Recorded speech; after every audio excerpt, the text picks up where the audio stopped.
Welcome to 15 Minute Theatre, the only review show that squeezes a whole production into 900 seconds. The date is the 8th of April 2019, and we have just been to see A German Life. Open the house.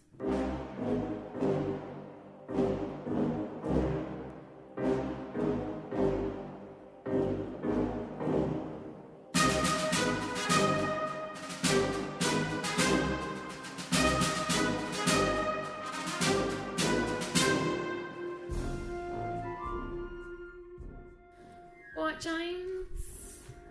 Guten Tag, Vicky. Oh, guten Tag. No more. I can't remember. That's Okay. So we've just been to see a play, innit? Yes. We've been to see this play called A German Life at the Bridge Theatre. Tell me a bit about it. Okay, I would, but I can't read your writing. Shall I do it? Yeah, so you better do it.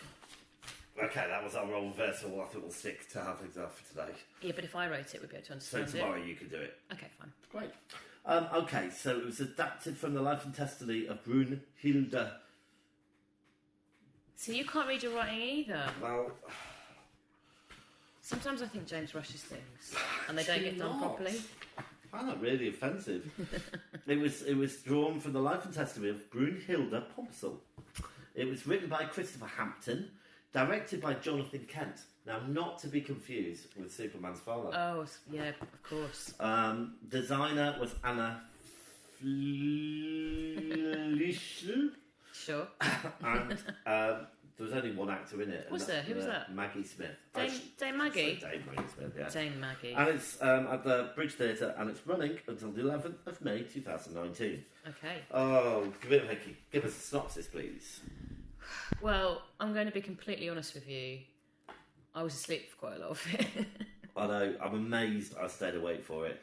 It's basically about a secretary who worked for the propaganda unit during the Second World War and hung out a bit with girls. So it's based on a documentary, isn't it? That some chaps made with this German lady that had lived for almost a century or over a century. But I don't think that was the point. She just lived through the war, didn't she? Yeah, so it told us a bit about her life pre-war, then a bit about her life during the war, and then a little bit about her life after the war. Okay, I didn't like this on so many levels. I didn't like it either. For a start, it was... I mean, we've seen one-person shows before, haven't we? To be honest, I do normally avoid the one-person show. Well, that's more challenging for the actor. But when Simon Callow did it, he was amazing. Oh, Callow. Yeah. God bless him. We see him all the time. Yeah. Hi there, Simon. Hi, Simon. If you're listening. But this reminded me very much of Alan Bennett's Talking Heads. Yeah. And Thora Hird doing a cream cracker under the settee, except it wasn't Thora Hird, it was Dame Maggie Smith, and it wasn't as interesting as Thora Hird doing it. And it wasn't funny. Yeah. And it's all been done before. I thought it borders on exploitation, personally. Because we've got Schindler's List. I know these are films. We've got Schindler's List, we've got The Pianist, and we've got Downfall. And this was like a pale imitation of Downfall. And it's like, it didn't give us anything else new. But, I mean, what new evidence are you expecting to find out about the Goebbels? It's not exactly new evidence, but no new interpretation. It was like pulling at our heartstrings in like a really... Yeah, but this is just somebody's life. It's not. It's somebody's life. It's real. It's real. It's not. But I just didn't think it was interesting or engaging. Well, I mean, I clearly didn't because as I said, I slept through most of it. Do you know what? As well, I have to say, at the end of it, we were sat next to two Jewish people who had gone to see the play, and they were really upset because Maggie Smith was talking about a particular prisoner, a particular concentration camp. Yeah.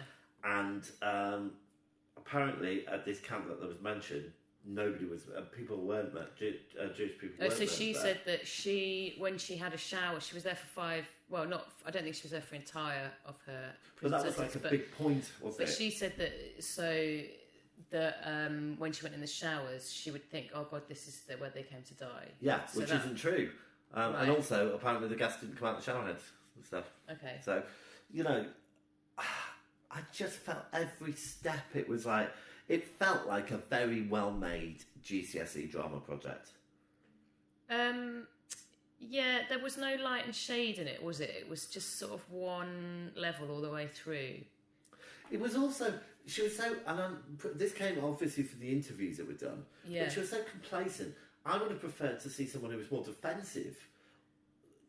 You know, I don't know if it benefited from having an interview with her who was trying to explain. Do you know, this is quite bad what happened. She said at the end, though, I don't believe in justice. I believe in evil, but not justice. Well, the thing is, this is just a real person's account. You can't. It's not been over dramatised, which is what you want. But so was Downfall, which was about Ava Braun, not Ava Braun. But Hitler. It was about Hitler's secretary, wasn't it? Downfall. Downfall was seen from the view of Hitler's secretary, one of the secretaries who worked in Hitler's bunker. Yeah. And that was just one person's experiences. Yeah, that was powerful, moving, chilling. Yeah, but that was a different set of experiences. Yeah, but they were very similar. The stories that the big set piece in this, when she's talking about the children of Goebbels and stuff, that's exactly what happens. The thing in is, Downfall. you can't make somebody's real experience something that it isn't. No, but what I'm trying to say is, I've watched Downfall more than 5 times. Yeah. I could not sit through another 5 minutes of that play. Well, no, neither could I. So I'm just comparing it for that reason. Because it's the same material, it's the same information, just presented in a really boring way. Well, it's a different person's experience of it. I know, but I think it's not the content. The content's very similar. Yeah. About the passion of of how the children got killed. Or the passion in the... Yeah, but she wasn't there, it's different. No, but she's still telling the story. Yeah. Anyway, should we move on? Okay. Because I'm a bit annoyed about this whole thing. I feel like I've wasted a bit of my life. I blame you for that, even though it's my idea to go and see this one. Don't blame me. Let's talk about Maggie Smith. It's hard to know. I'd be interested to see the documentary because I didn't know whether... She kept repeating herself a lot and, hesitating a lot. And I don't know whether that was... I don't know whether that was her not being able to remember her lines or whether that's actually how she was being directed. I feel it was the latter. Yeah. And I think there was an awful lot for her to learn. And I don't know. I think this is my problem as well. It's like, Ian McKellen doing Lear, or, that really annoying Irish guy doing Hamlet. Andrew Scott? Yeah. Who was great in Fleabag. He was very good in Fleabag. Yeah. But it's like, I thought it was self-indulgent. I'm going to learn this play, which is an hour and 40 minutes long, and I'm going to learn it all off the top of my head. Well, she hasn't been on the stage for a long time, has she? But I can't remember how long. It's like 20 years or something. If you're taking the challenge of entertainment, which is what it is, entertaining an audience or holding an audience for an hour and 40 minutes, you've got to be able to do that. I think it's a bad choice of play for her. I mean, she's a great actress. Yeah. She's good to listen to, but it started feeling like I was back in GCSE history. It just seemed to drone on and on and on and on one level with there was no excitement about anything, or there was nothing. No drama. We had 3 or 4 small audio bit pieces, sound effects, didn't we? That you didn't really need. No, but also she sat in the chair for the whole time. Yeah. When Mr. Callow did. But I mean, she did point out at the end that she's old and she can't walk properly because she can't see properly. Yeah, well, that's all fair enough. But when Simon Callow is doing A Christmas Carol... He loves Simon Callow. Well, he played all the parts. A Christmas Callow. Is that what I said? No. But he did, you were visually engaged, and I don't think you can be stimulated just watching someone sitting in a chair talking. I don't know. Well, you fell asleep. I so fell you would asleep. know. I don't know why I'm defending it. I know, because you didn't have to sit through it. All right. Staging. It's pretty boring. Well, apparently that she moves towards... The stage moved towards us, yeah. So she was on like a parquet floor. Yeah, I did notice a floor. Gradually moved further into the audience, and the set at the back, it was like there was a door, a kitchen bit, like a bookshelf, and a window, and they all moved further apart. There's no purpose for that. No. No purpose. And it started off light coming in through the window and ended up at night. Yeah, I noticed the light, the shadows changing, and I thought, oh my god, this is just showing me how long. When I was a kid, and I used to stay at my grandmother's house, I used to sit at the window and look, because we didn't have street lights where I grew up. Oh. So I used to sit and look at the street grew light, up in the waiting 1800s. for it to come on, and I'd never catch it. And I felt like I'd sit there for hours. It was probably only about a minute because I've got quite a short attention span. Poor little... But I never... Because I wanted to see it go pink and then go yellow. Did they come around with lighters and light the candles in the street lights? Turn up the gas? Little urchin. All right, I think we're pretty clear what we hated. Yeah. Is there anything you liked? No. I liked the first 5 minutes, and then it dawned on me that this is it. Yeah. And I knew that it was an hour and 40 minutes of this claptrap. Yeah. She got a standing ovation though, didn't she? Not from us. No. And not from everyone either, actually. No. There's only a few people. They probably knew her. Well, it's Dame Maggie, isn't it? Got to give her a clap, at least. Oh, yeah, but yeah, probably. Anyway, should we take a break? Yeah, sure.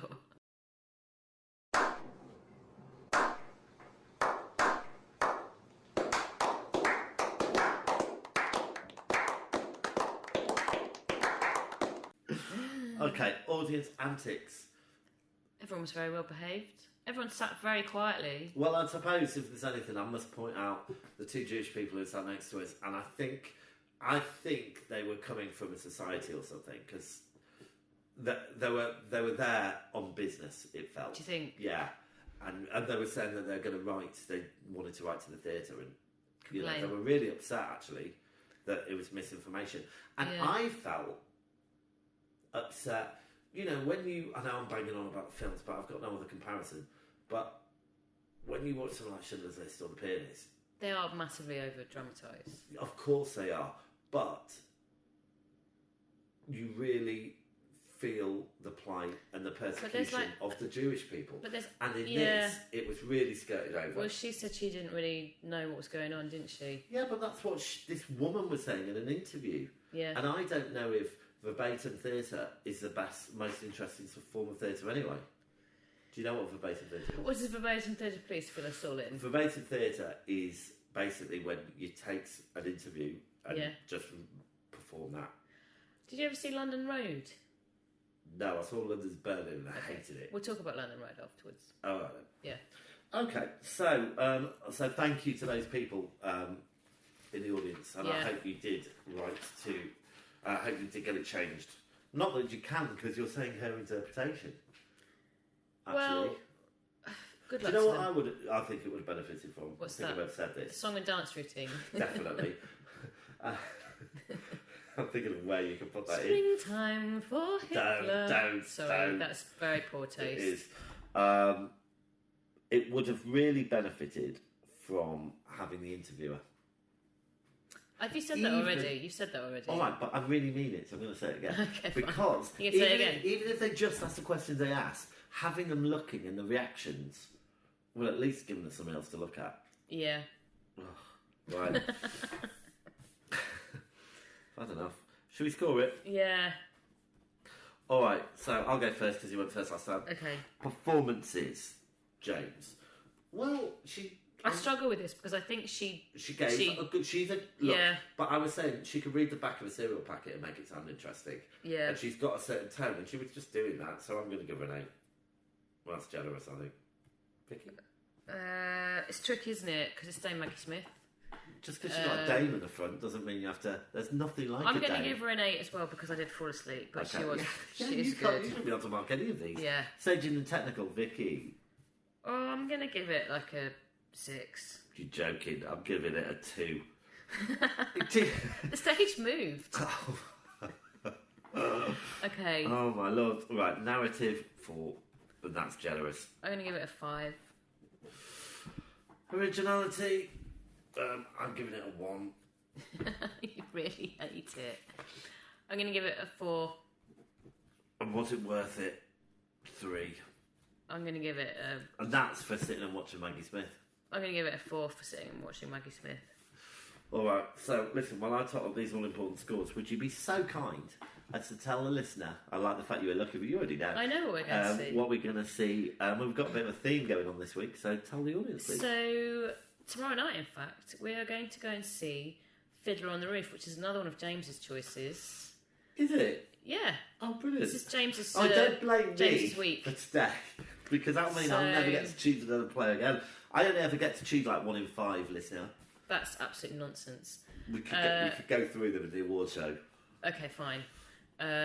Complete pointless exercise. Anyway, we're going to see Fiddler on the Roof, which will hopefully be a lovely, uplifting, joyful sing-along or dance-along.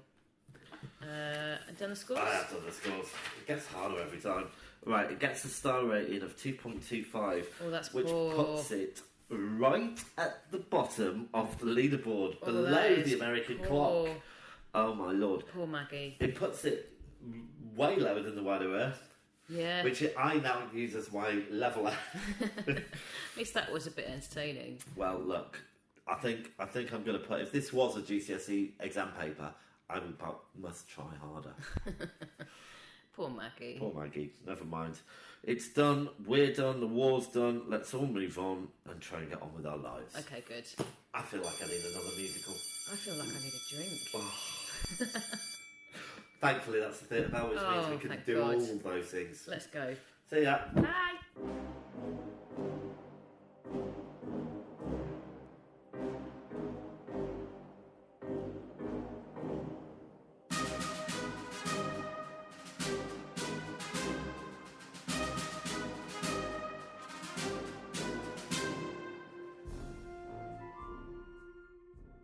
If you're brave enough to have your theatre production reviewed, please contact us at 15minutetheatre@gmail.com. Find us on Twitter and please rate and review us on iTunes. Thanks for listening.